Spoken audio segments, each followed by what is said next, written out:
Begin the barbell bench press by hovering the barbell over your sternum with your lats strong and shoulders out of your ears.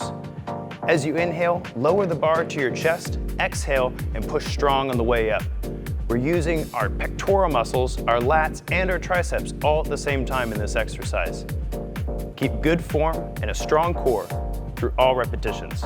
The barbell bench press is a staple exercise for teaching our lats, our chest, our triceps, and our core to work well together. It's an amazing exercise for strength, endurance, and overall musculature for the upper body. We're gonna need a rack, a barbell, and a bench. Let's get into it. The bench press starts with the barbell over the chest. Notice how Katie has driven her shoulders out of her ears and locked her lats behind her. She's actually using an advanced technique which gives her a little bit of arch in the back, which is fine if you're good at this exercise. But if you're a beginner, you want to keep your back flat against the bench. She's going to lower the bar to her chest and power it up strong through her chest muscles and into her triceps. Nicely done.